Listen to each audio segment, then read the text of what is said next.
Welcome to the Ascension Stargate podcast series, where we discuss the aspects of human consciousness, spirituality, metaphysics and philosophy, energy, extraterrestrial life, science, biology, and the alchemy of higher states of beingness, all from a heart-centered perspective. I am your host and guide, Glenn Mate, and let's begin our journey. So welcome everybody to another exciting podcast. Here we are on the Ascension Stargate podcast series, and I have another most amazing guest. And I have all amazing guests, but this one, let me speak to it from my heart. So this particular guest is special because this is his third appearance, and I'm closing my eyes because I really want to speak from my heart. Um, One of the things that I so appreciate about this human being is that he can become very clear and concise to speak in truth and in something that is very understandable. So I so appreciate this about this particular human being that comes in the spirit of service and to be insightful and to inspire others. So, with that being said, welcome Kimo Kepano. He is a Hawaiian Kanaka Maoli high seer with over 30 years of educational experience. As a healer, he has worked with over 10,000 cases and students.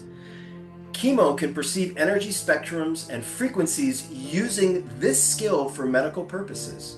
Kimo is at the forefront of energy consciousness and aims to bridge the gap between science and spiritual growth. Through his light seer pedagogy, he is teaching his students to heal beyond the biofield and work with frequencies that are unique to each individual. He strives to channel the highest alignment of your most authentic future. Kimo, welcome again to the Ascension Stargate podcast, brother. Thank you, Glenn. What you said in the beginning, I want to put that as my log line. Like it was so thoughtful. It's so gracious. So thank you so much for that, brother. I really appreciate it. As always, I love our play dates. I love where we go, where we travel, and I hope that whoever is listening today that they can find either some resonance with what we're talking about, some curiosity about what we're talking about, and then maybe even some experiences. Some people might be able to say, "Hey, I think that I might have had an experience that is kind of reminiscent of what you're talking about." That's what we want. That's what we want. Right. So, I love to inspire people and to bring things that question. We need to question the reality that we live in because there's so much dynamic that is changing right now, right? Hmm. And we're on the precipice of a new world, Yeah. both consciously, figuratively, and in our reality. And we're here to guide people, right? So, one of our biggest questions today, and the topic that we can dive right into, is where is truth found within this process of awakening and disclosure, and how do we truly know it? I think that to make it as grounded and as simple as possible before we go into the big, like hyperbolic, what is disclosure, is to identify how does each of us know when our intuition is activated versus when our imagination is activated versus when our instinct is activated, because those three trifectas are not in the same alignment. They're awesome, we want to use all of them, but they're not the same. Mm, I think the reason why I want to stimulate that is I think that a lot of people are perceiving something galactic, but it's coming from an instinctual response, not an intuitive response. Or they're perceiving something galactic and it's coming from an imagination response and it's not coming from an intuitive response. So at this point, because we know that disclosure is real, why? Because we're in it right now. It's not gonna happen, it's happening right now. Welcome to disclosure. We know this because even our government has finally been more candid and transparent. They're not completely candid, but they're being more candid about all the things that they are discovering. So, again, because we're in disclosure, contact happening right now, it's going to trigger a response from individuals who don't know those differences between instinct, imagination, and intuition. So that's where I would have us start. Either individuals on their own path or us as practitioners asking the question to the collective, to a client, do you know when you are in service to your creative mind? Like for you and I, for people who work behind the scenes on film, we're channeling our creative mind. Mhm. You need to know what that is. So that Right. way you don't confuse it for reality. I really am this character. No, you are creating this character. And I don't think that people always know those differences. What is the value of knowing those three differences? Discernment. Right. Discernment comes in when you know those differences. So from the very beginning, I want to spark a thought for you, Glenn, as people are sitting, listening, and thinking, huh, I don't know if I actually could identify the differences for me. Is there a way that you feel like you know how to differentiate creative thinking versus intuition? How would you describe that? So when I want to describe the two differences, creative comes from the amalgamation of making things in different thought processes. Mm-hmm. So we're creating something or we're looking for something that maybe inspires us. Maybe it's a story or we see something, maybe nature is inspiring us. And we're putting these little pieces together. The creative intuition, or more I would say, is how do I know the difference between what I'm creating and what is my intuitive self? Yes. Is when I pass this information through all of this vessel, right? For me personally, I use my heart's intelligence, right? So we know that the heart is a very important organ within the body, but we don't necessarily think of it as a process technology to help us define what is intuition and what is something that might be coming in Mm-hmm. that is actually galactic, Mm-hmm. right? So by the way I feel and the way that I process and the way that I focus my attention within this area, this central area of my heart, it gives me also a discernment tool. So now I can figure out, okay, is this my intuition? Is this galactic information coming through? Or is this something that I'm now starting to try to create? So I use this vessel all the time. And what am I feeling? And then that feeling spawns into awareness and it starts to build a pattern. Mm-hmm. So by recognizing my pattern, when I'm in a creative mode, when I'm in an intuitive mode, or when I'm actually channeling something from galactic, then I I know the differences. Mm-hmm. And by Good. putting my awareness to that.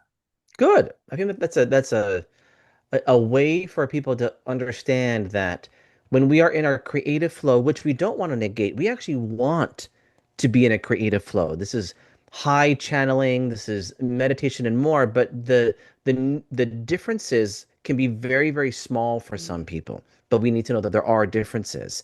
And there's high value to both. One way for me that I use to truncate that when I'm working with a client is to really identify three different points. The first point is, did the information truly drop in unenvironmentally, out of nowhere? And then you go through intuitive exercises. How do I know if it really dropped in, right? That's a different thing. But did it drop in versus what you said earlier, or did the thought amalgam? If the thought connected, then that's the creative mind. Dropping versus connection, right? So those are two different frequencies. And then if you want to amplify that with an instinctual response, which is a somatic response, which is a body responses from an instinct are coming from safety mechanisms. So think about it like this. If intuition can drop and if creativity can connect, instinct would spiral upward, meaning that I feel like I need to run from the tiger. I feel like this room is dangerous. That person is bad. Those are all safety mechanisms that our body does pick up on, but it's not intuition. It can flow intuition. It can flow creativity. There's something so evil in here. Oh my gosh, I feel like there's a darkness in here. It could flow creativity, but it's not intuition. So when we really identify with specificity and with clarity, Those three different reactions, discernment is actually quite easy. It's very, very easy. And then if you want to, make it even more complicated, you could put the little fine layer on top of that, which is, or is any of that an internal bias? But that's more Yes. complicated work. But for the most part, I think that the biggest thing that is going to help individuals really find true resonance with disclosure is to say, where, how is it resonating? Is my fear response resonating? Is my mind going in all these different directions, or am I dropping insight? Hmm. Absolutely. And, I think that our level of consciousness is growing with all of this. Mm-hmm. This might be the precursor of a test to Mm-hmm. see how things, what is the human collective, what are the human beings going to do as this information comes out? How will it resonate with them? Is it reactive in a fear mechanism? Is it reactive where, oh, I have like this childlike inquisitive nature that I want to know more, without a bias? Or are we using things that we think we already know as a discernment tool? Well, let's use our current politics as an example of that. And I don't want to make this political, so I try to speak as neutrally as possible. If you take a look at in the US, if people are listening to this outside of the US, in the US we have our vice president. Our current vice president, his information with disclosure comes from instinctual responses, which is safety needed, fear being experienced. We need the information so that way we're on top of it in case anyone else attacks us.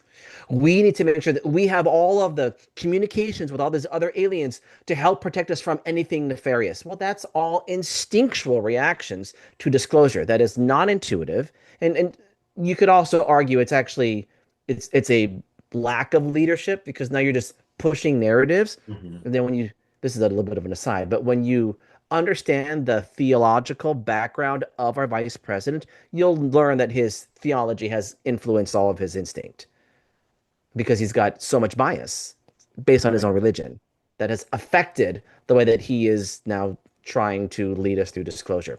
So, from the very, very top, what that tells us is that even the people who have the information do not have the best discernment. It's I'm so like, true. I'm like Bible thumping right now.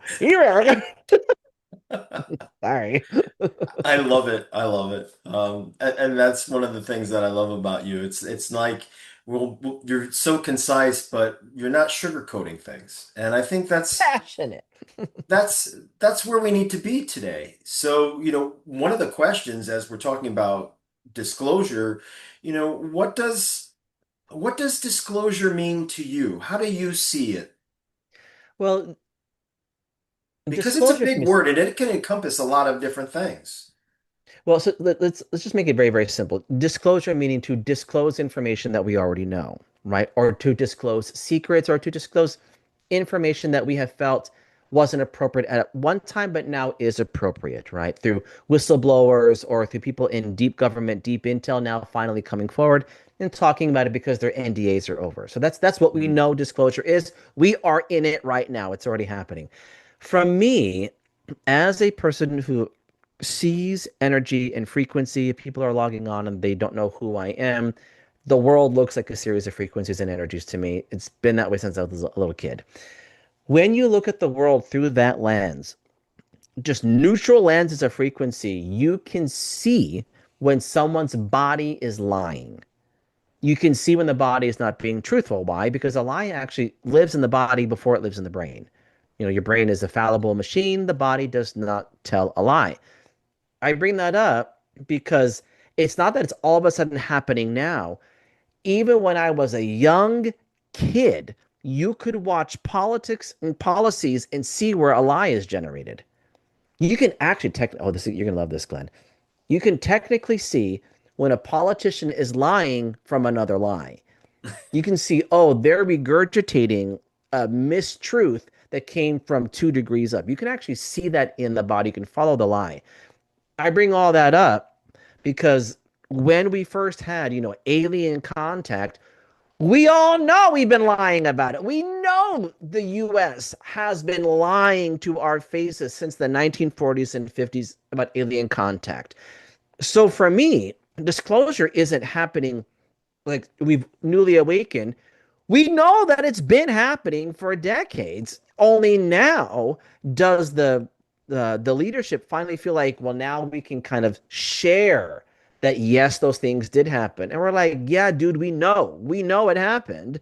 We know that you hid it. So now we want to know, why did you hide it? Why did you hide it? And I truly believe that we're at a place where the government is saying, we got to talk about it. I believe that that's happening for multiple reasons. The very first thing is they did want to be safe. They wanted to make sure that we ourselves are changing our narrative so we can truly incorporate, encompass, understand. I do believe that they had our best interest in mind, though I don't agree with it. I think that they believe that they had our best interest in mind. So I do believe them when they say that. What I don't agree with is how egregious the lies are, how egregiously they try to hide everything by making up false reports in Area 51 about air balloons this and the sun changed that color to this and we can find no, it's such egregious, it's so obvious that it's a lie. Don't lie the lie, just say we don't know. I'd rather you say that, so that way for us as individuals who were not there can say, well, at least you're not lying to us, because how can we trust that this isn't a lie? And the story continues, right? And So the story continues. there's so much disinformation that's misleading. So the person that is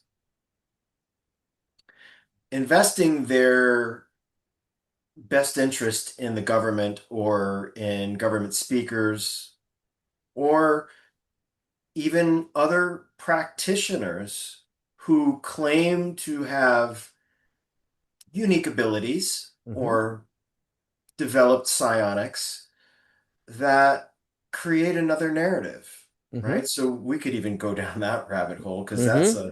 that's always a fun one to talk about because it ties right in with disclosure. You know, we have so many avenues today to find information. People are speaking about it. They're re-speaking other types of information or regurgitating Mm-hmm. certain informations that it becomes really important for us to really refine and utilize our discernment processes because there's so much being projected at us. Mm-hmm. And some people are perceived as very well spoken or well known, or they have something about them that is attractive. And it might even Mm-hmm. be their physicality Yep. that leads us to believe that they have something authentic to say. But if we don't apply our discernment processes, we could fall into a trap of believing something that really isn't true. Yeah. I think that again, if people really learn how to listen to intuition, then you won't be led astray by someone who is a charlatan. I actually also believe that charlatans themselves oftentimes do not know that they're a charlatan, that they actually believe their information, as wild as the information is, they believe their information. So we have to really sit with, what are they saying? How are they saying it? And what does it spark from me? That there are, listen, I love Gaia. I speak on Gaia. I love their network. But there's a lot of bogeys in there. There are bogeys on Gaia who, when Yes. they speak, I'm like, your body didn't quite believe what you just said, or that is performative. I think that a lot of times we have a tendency to be drawn and attracted to charisma. And charisma isn't intelligence. Charisma isn't a channel. Charisma is charisma. You're drawn to it. But what I always say is, when someone is speaking on alien intelligence, how are you feeling? Does it spark fear? Does it spark creative thinking? Or does it spark intuition? If it sparks fear, I'm immediately out. I'm like, I don't care. I'm not going to listen to you because it's not real.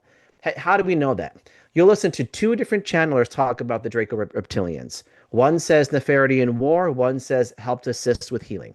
Who's right? They're both right. It depends on perception. It depends on what is your brain already wired to do. And if your brain is already wired, like our vice president, to push fear narratives, I'm not going to believe you because that's not the reality that I want. That's your reality that you are creating, and everyone else who follows a fear based reality is going to be drawn towards that. But that's not what I want. I'd rather assistance and Right. healing. It's so very true. Just because someone has an appearance on a network or a TV show or a program, and we could put anything that's on media or social media, we should be running our discernment process in the background all the time. It's like your computer program that has some type of antivirus in it, right? Mm-hmm. So when we run these programs in our background and we start to recognize, it becomes, the meters like it pegs right away as soon as you start to absorb their frequency, whether it be, how their body is speaking, how their Yeah. language is speaking. And, I think that that's actually part of our awareness that as we start to awaken, we have this awareness that widens our perception and our abilities to discern better than we had before starts Mm-hmm. to come online. Yep. I think that if we could, for you and I as practitioners, so I'm going to ask you another question. If you could help individuals understand why aren't you getting clear insight from disclosure, what do you think would be one of the reasonings? Why aren't individuals getting clear information from their own discernment? What is stopping them from their own discernment? Why can't they understand what their intuition is actually telling them? Do you have an idea of what that could be? Well, it could be a multitude of things, but one of the first things that comes to me is what is your preconceived belief systems? Mm-hmm. Right? Does your culture, does your upbringing, does your religious beliefs, does your belief system around how the world operates control or confine the way that you think about things? Right? Because, our reality is a projection of our belief system. So if we believe that aliens are bad, or the government is always after me, or they're looking at me, or there's some type of artificial intelligence that's scary, then that's how we're going to perceive things, and we don't. That doesn't necessarily give us the clear channel to discern that information because we've Mm-hmm. already put these parameters around things. I think that if we could give it an analogy, people aren't exercising their ability to be intuitive enough. So for listeners who haven't done any kind of developmental intuitive work, they're saying, okay, now I can theoretically understand the differences between imagination, between intuition, and between instinct. I can theorize it now, but how are you going to put it into practice now? Because theorizing information is not the same thing as experiencing discernment. So the analogy I would say is if I were to tell you that you're going to go run a 20K, but you don't train, you don't do anything, I just give you a number and put you on the road and say, go, your body is going to shut down. It will not have built up the tolerances. It will not learn how to process its energy naturally for efficiency. It's not going to learn how to do it on day one. It has to develop the technique to sustain a 20K. Same rules apply with how can you experience stronger discernment with intuition, creative thinking, and instinct. You start by practicing. It's not magic. It never will be magic. Intuition is never, ever going to be a blip of a hat. Now I'm wonderfully intuitive. You must develop it like a muscle. It is an energy muscle. And I think that a lot of individuals who are channeling inner energy, aliens, and more are underdeveloped, lazy individuals who haven't put in the time and the effort.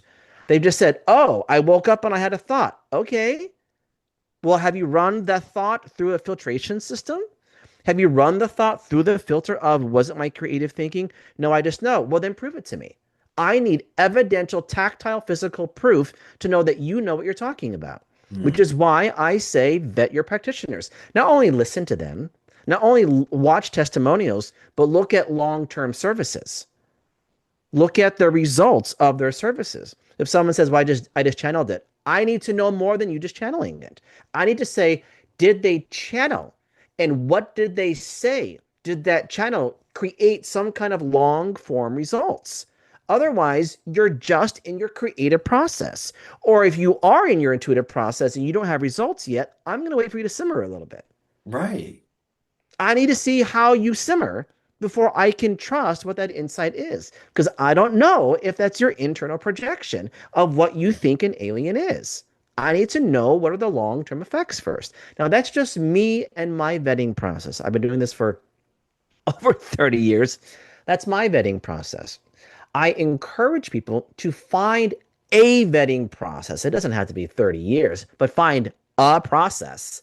So that way you don't trust every single charismatic synthetic channeler that is out there. Very true. Because there's many charismatic people out there, and some with very good intentions. But as you express, and you've said it over and over on many of your shorts, that we need to really invest in our own discernment processes because you could be misled down a very rocky road, Mm-hmm. with trusting some of these people that say, you need to do this, you should be doing this is the process.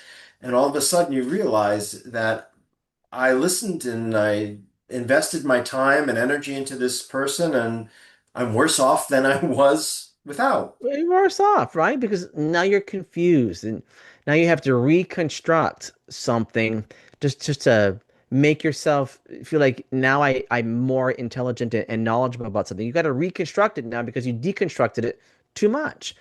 So for me, the bottom line is we have to put in the energy to know what those differences are. Hmm. You got to Right. put it into a practice. I think one of the most simple things that I had started with was, um, we drive in a car all the time, and Hmm. we go to the grocery store, we go to here, we go to there, we drop the children off, whatever it may be. One of my processes that I started out with was, if I follow a car, if I can predict every move that it makes Mm, and start to notice, what does that feel like? Okay, when am I wrong? And why am I wrong? What was the wrong process or the wrong feeling when I saw something? I said, okay, this car's going to turn left now. That's what hmm. I'm getting. And then it turns right. To start to discern, what's the difference between the two feelings, right? Yeah. How am I feeling within my body? What is happening? What is energetically changing? And really tuning into that. And I did that over and over and over. Right. It's just a simple process. It's not heady. It's just going in and finding in, what does wrong feel like outside of right? Well, let's use that analogy of driving. All right. So let's just say that you're driving down a long stretch of highway, and those moments where you want to test the alignment of the car. So you take your hands off the steering wheel. You'll see how long does the car drive in a straight line, and then eventually, if the alignment is off, it's going to veer right or left. So what do we do? If we take our hands off the steering wheel and it starts to veer, we course correct it. Development is exactly the same thing. When my internal bias that is out of alignment veers me in one direction, I need to be able to trust that I'm going in the wrong direction. Do I have the discernment to pull me back into the right direction? Because my internal bias is going to push me into the wrong direction. So, for example, because you listen to so many channelers who say the Draco reptilians are the worst ones, right? But again, what I need to hear and then to see as evidence is you can't just say they're bad without giving me any practical evidence. It's not how evidence works. You can say it until the cows come home, but it doesn't mean that it's true. What I need to see that is true is what are the long-term effects of what they have done that has been so bad? Because I have seen and experienced channeling where Dracos move in and the body becomes healed. Someone walks in with a malady, they walk out completely different.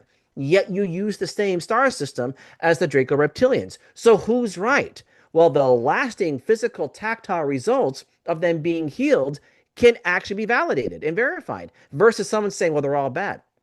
That's not true. And it's just think about us as humans, right? Like what is good and bad is subjective. Right. We just look at our politics.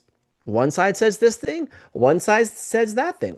What's right for one side isn't right for the other.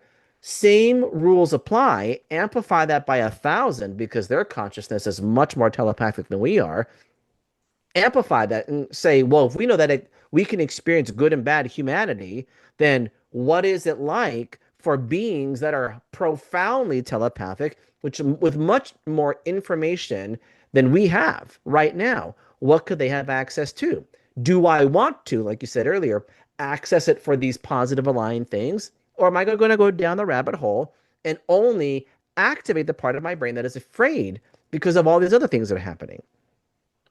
And what you're saying is really important because I think when we think about extraterrestrials, we are looking at it from a humanistic point of view, Mm-hmm.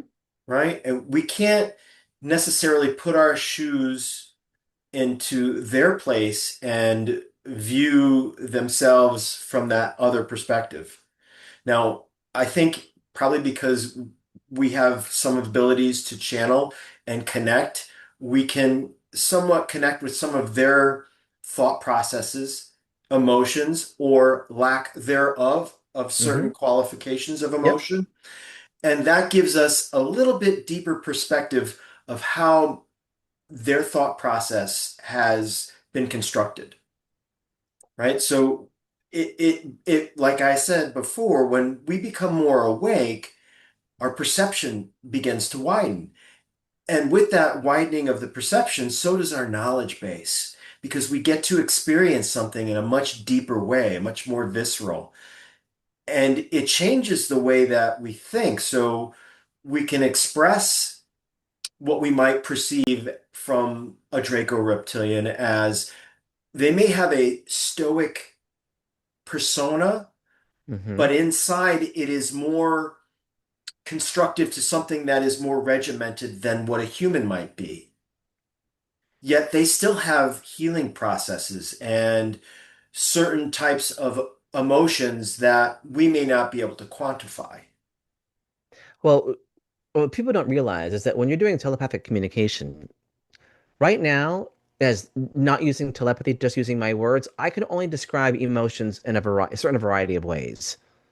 You know, from compassion to loyalty to judgment to guilt to shame. You can only describe emotions in a certain amount of ways because you have to use lexicon in order to do that.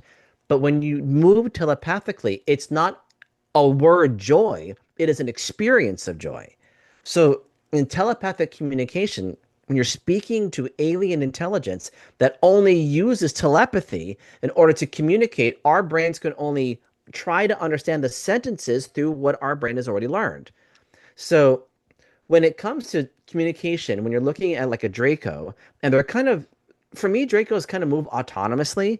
Like they're cut and dry, A, B, C, and D. These are all the processes that we're doing with our experimentation. To us as humans, it's like, well, that's bad because they're infringing on my personal choice. And I'm not saying it's bad or good. But what I am saying is that our brains can only identify certain emotions because that's the only lexicon we've given those emotions. Mm. But it's not like that on the other side. For them, it's a process. Here's what we're doing, which could definitely be translated as positive or negative. But their brains are not wired in the same way. And again, I'm not saying it's good or bad, but it's definitely not all or the other. We have to identify that it is a spectrum. Right. So to And go back to what you said, I'm sorry to cut you off, but which part of the spectrum are you wanting to be a part of? Are you wanting to only push nefarity, or are you wanting to integrate an opening of new insight, new information, and hopefully healing? You gotta be quiet now. Right. And I love that because, that creates our ability to be expansive, right? Mm-hmm. It's an invitation to learn new information in a much, much different way than we've ever done before. Mm-hmm. And, with this process of disclosure, I personally see this as a reunion. Mm-hmm. I see this as a reunion of something that we as human beings have experienced before and now are going to be reintroduced in a new way that gives us an opportunity to begin to understand and express our connection to our galactic ancestors, Mm-hmm. in which we are derived from. Mm-hmm. I know that that sounds, especially to individuals who are raised in a very, very theosophical background, that's going to sound wild. That's going to sound cuckoo. And I get that. And I honor that it's going to sound odd that we have alien genetic DNA that we all have ancestral connections to. But I do think that one thing that theology kind of tries to talk about, depending on what the theology is that we're not here just once. We have, spirit side on the other side. We're not here just once. But if you could get rid of the identity of whatever life or lives that you have connection to, past, present, and future, now take that idea as a seed of an idea and open up the seed to say, well, if you can tune into a past life or a future experience, you know, I've tuned into Christ consciousness as a past being. Can you imagine what would happen if you remove the rules of it needing to be earthly terrestrial? You and your connections way beyond earthly terrestrial automatically opens up the door to say, well, then if it doesn't have to be beholden to earth terrestrial, then I do have a connection, either energetically connected to so many other existences out there. And that's to me where the conversation begins, not where it ends. Absolutely. We have the option and opportunity now to begin to explore that. Yeah. And, I see it as just as, United States is somewhat of the melting pot of all cultures. Hmm. I also see this human essence that we are here on planet Earth somewhat as the melting pot of the galactic cultures as well, where we'll start to understand in many different ways that we have been integrated with certain modifications of our DNA and genetics Hmm. throughout the course of the human existence, and we could look at them as upgrades and the abilities to have, those special interests, whether, if you were Italian, maybe certain pasta sauces or certain dishes really resonate with you. But now you as a human being, and we think this galactic melting pot, maybe you as a Draco or a Syrian or an Arcturian have these special affinities for certain things, and you start to understand yourself a little bit better because you now have this integration of you're so much more. You're Hmm. so vast. You're so more than just a small quantification of just a human being. When I look at this is a part of my I've been teaching a seminar this last month on alien energy. When you look at zooming someone out of their body, like not paying attention to Glenn as a physical body, when you zoom out and you take a look at what they are just as a color resonance, you can take that color resonance and look at what's around the color resonance, which technically means you can see where some of their predominant DNA is from a alien connection.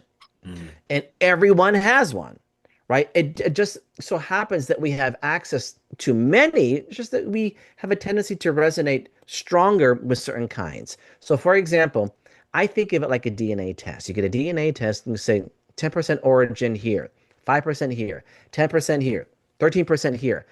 you get kind of like a smattering of different cultural background influences that are being held within your DNA.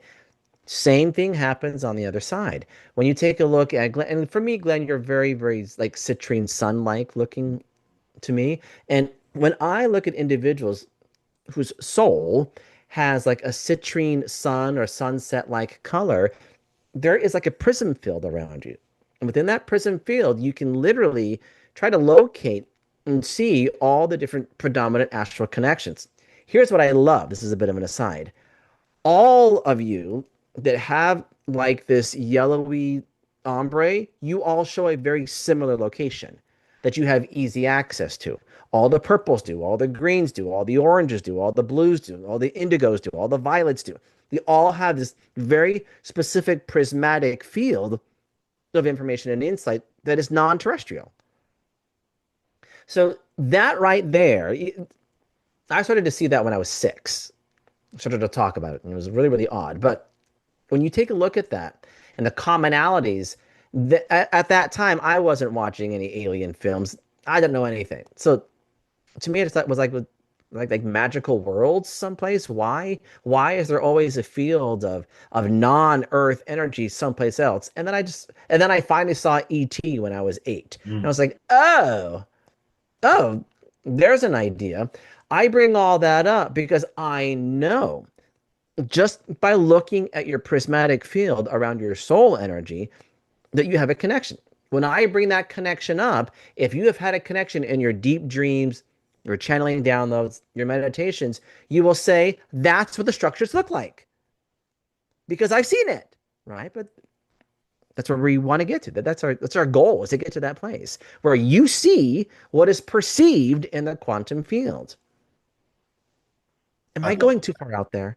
Oh, I love it because nobody's talking about this, right? I We're well, talking about it, yeah. but I think that we need to investigate as human beings more about who we are, and I'll know, and I'll go out on the limb and say it, but we will be introduced to our galactic ancestors at some point in time, and I don't know that point in time, but I know that we will, and we'll understand from our human perspective and from a scientific perspective and from a truth of historical lineage of who we're really connected to and how we came about. I think that it's not even a someday thing. People are doing it now. People have been doing it. You just have to pay attention to who said it, how they said it, what is their cultural zeitgeist, because people are saying it in for thousands of years, but they're just using the zeitgeist of the time, the cultural narrative of the time, their language of the time. They're seeing it and perceiving it. They just don't realize they're seeing it and perceiving it. Right? So it turns into a dream, it turns into a channel. But people are doing it now. I think that the exciting part is what will happen when it's actively talked about. And I think that that's one of the fears of what's going to happen because now the US has admitted to insectoids, the tall grays, the short little dudes. They've admitted to all those different beings. They've admitted that there's only a small percentage of what they're talking about in connection to what they really have full access to. These are just some of the different beings that they were referring to. But all of those beings are going to have so much more insight to what is out there versus what we understand as our inner verse. They have so much more information. So I think that one of the scariest things is that it means that we have to deconstruct because they will instantly be able to deconstruct our dogma. And I think that that's going to be the hardest thing for us because we are built on dogma. Hmm. That's how we're built. Yes, we are. We are. We have so much information that is built into our system, and right from birth, we're being institutionalized in certain aspects to create our background running system of what our beliefs are to be. Immediately, you are put Right. into that system. Immediately. So I think that one of the things that holds us back from really getting to that place where we can hear and perceive and speak and commune is our deeply entrenched dogma. Individuals who are skilled at channeling have worked on deconstructing that. That I'm not just in this body, I'm not just beholden to this body. I also have a connection and an awareness of how to change my brainwaves so I can see what is outside of this body. That's what we Mm. want, right? And people are already doing it.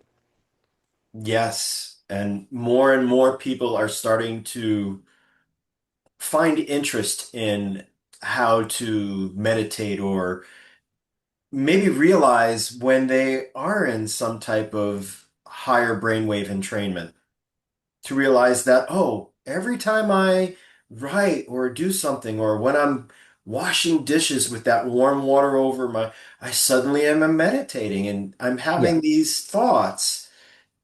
And that awareness of that circumstance is now the invitation. Can you now work with this with intentions? Yeah. This is, I mean, to me, it really kind of brings us back to the original question. If you choose, if you want to be in connection to the higher source that is outside of us, that is alien, you must develop those differences, those nuances of instinct, imagination, and creative thinking. I Mm, also think, and I'm going to say a word that's going to absolutely trigger people. I think that to not investigate is pure laziness. mm, I think it's just lazy because people, it's so uncomfortable that they want to just resort back to what they've been taught from the very beginning, which is dogma, because it's comfortable. And anything outside of comfort becomes discomfort. And we don't want to do that. mm. So I don't want to put in the time and the effort to discover anything else. So for example, you might just say, um, Christ is my Lord and Savior. I hope that you find Christ. I actually love that for you. I love that you have found an outside source who was an alien. I love that you found an outside source to connect to. But if we could remove the ability of the Christ figure, remove them from their body and watch them attune to what they attune to, it's all outside energy, right? So then if you could give outside energy, give it the permission to not show up in a physical body, right? Then you can see that all of us already have a deep, profound connection to non physical energy beings. It just so happens that our brains have to fragment it into a physical body in order for us to feel comfortable and safe. And to step outside of safety is going to take work. So we don't do it. So energetically, we just become quite lazy. I agree because I'd like to say that all of the answers that we are always looking for exist in the unknown. Mm-hmm. They're not in things that we already know, Mm-hmm. right? So when we investigate to things like, what do I don't know? What is it that I don't know? What is it that I haven't experienced? What is it that will allow me to further develop who I am, to really know thyself? Those answers are found in the unknown. Because if we knew them, I we'd probably love already the be there. unknown. I think that people should embrace the unknown. I, when I speak, people say, wow, you know so much information. Well, it's because I had to sit with not knowing information. But I love not knowing. I speak on the things that I do know about, but there's lots of things I don't know. And I have to sit with it. I have to learn about it. I've got to read about it. I've got to go to lectures or seminars. And then I have to use my trifecta. Does it spark intuition? Does it spark creative thinking? Or does it spark instinct? There are downloads, books that I have read based on downloads from people where I'll say, oh, that channel feels a little off to me, right? So I might read it, but I won't invest in it like I thought I was going to. That's that inner discernment. Where is it coming from? Can you learn how to trust the information? Right. And that really brings us back full circle on that, that disclosure process. And when I think about disclosure, I think that disclosure really comes within because we need to become vulnerable in a certain way to understand who we are and to build the awareness of what am I feeling? What am I understanding? What is happening within my body? What is happening within my brain? What is happening within my emotions and my Hmm. reactivity? Hmm. And that disclosure process starts to allow information to come in. Well, I think that if anything, I want people to walk away from today's conversation by saying, okay, if I really, really, truly feel like I have evidence of knowing when I've had an intuitive hit, now I want to start to take a little bit more information and run it through my filtration system of discernment so that way I can see what else is out there for me.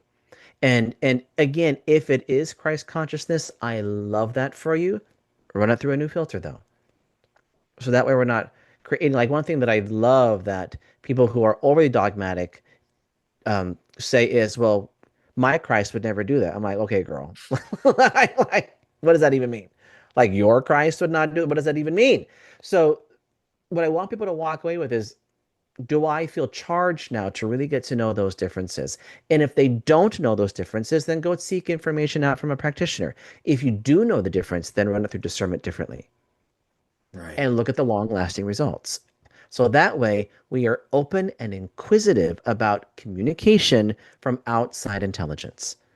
Every everyone does everyone does it. We just haven't given the brain permission to accept and to recognize that we're doing it. So we discount it. We turn it into a dream. We turn it into taking on a physical form of a human that we've met. Everyone does it. We just don't realize that we do it. Right. And, I also would love to say that, the more that we start to invest in our own discernment processes, that will push our collective towards transparency Yeah.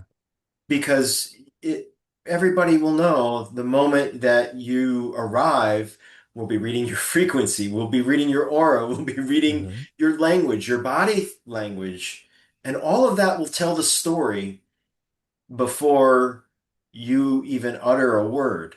And many of our galactic friends are already operating on that. Yeah. Already. And again, we go back to the identity of how and why are they able to do that. Telepathic communication is non-language. There's no need to compartmentalize an emotion to a singular word. So you imagine how much more they're able to communicate if they don't have to use the language of emotion? It's much more advanced, much more than we are. Right. We're not confining it to a set of words or a phrase or a paragraph. We can talk volumes of books Hmm. that way through telepathic communication and understand viscerally, cognitively, psychically, all of that information. We'll get there. This has been fun. This, if you could leave your viewers today with like a final bit of advice or insight, like what's a nugget you want them to walk away with today? Oh, please pay attention to your information, your body, your thoughts, and become one with that. Become understanding. Investigate why am I thinking and why am I feeling and what am I feeling? And then start to develop your tools to figure out what is truth and what isn't true. Hmm. Because when you get really good at that, the world becomes your oyster. You know Hmm. what is value and what is not valuable. And I you'll would save agree. yourself time. I would agree. You'll save yourself heartbreak. You'll save yourself investing in things that you don't belong in. Yep, I would completely agree with you. Nice And work. what a great conversation. I just love you, Kimo. I got a little passionate today. I hope that I didn't I deter love your anybody passion. or turn them off. I whole heartfeltly appreciate that about you as a human being because you say the things that need to be said. And Mm, I think we resonate very well together on that because we understand that from learning a lot and always being Thank a you. student of who we are in our life. Thank you, Glenn. I appreciate that. My pleasure. Brother, do you have any final thoughts that you would like to share with our viewers today? Well, I think that if I could have anybody walk away with a nugget, it's just to echo what you said, is to really invest in the differences. The differences between I know this is my intuition speaking versus this is my instinct. And I say that because I think that if you can't articulate the two differences, then you don't know. You don't know. If you can't articulate the differences between your imagination and your instinct, then you don't know. You need to know and exercise those differences. So that way, the ability to sit with your discernment, regardless if you are religious or non-religious, is actually stronger. Hmm. It helps us out. So if anyone out there wants any more insight like this conversations, then they can definitely take a look at my social media. I do try to post a little stimulating lesson every single day, little teeny short little lesson, but we also have seminars and activations. In fact, this month I'm leading an activation to help other individuals get connected to their spherical orb around their soul energy. Like, what do I return to? I always thought it was my imagination. Oh my gosh, I have a activation that we're doing this month for that. But if people are curious about private lessons or just communal learning, I have a whole community of people that come and follow, and we meet 4 times a month. It's a lot of development, kicking you out the door. You can find all that information on thelightseer.com. Go down the rabbit hole, ask questions, look at testimonials, watch videos. Awesome. hopefully, And yeah. if you want to work with Kimo on a one-on-one basis, you can do that as well. Go to thelightseer.com. I've personally had the opportunity to work with Kimo, and actually so has my daughter. So Oh, we that's right. we invest That's because right. it's important to learn and to always have people that are giving you really truthful information and to help you develop your best version of you. And I personally endorse and recommend Kimo and his Oh, thank work you, Glenn. because I've experienced it firsthand. So it's not something that I'm pontificating about one of my good friends. I've actually been through the process, and I found it very, very valuable. I So appreciate I that. hope that, if you have listeners here today and viewers, if you're interested in Kimo's work, please find him at thelightseer.com. You can find him on social media at the Lightseer, Kimo Kepano, or the Hawaiian Lightseer if you're on Facebook. So Good. look for him. Thank you, brother. It's a pleasure always. And I can't wait to the next time that we get to spend some time on a play date. Me too. Mahalo, brother. Mahalo.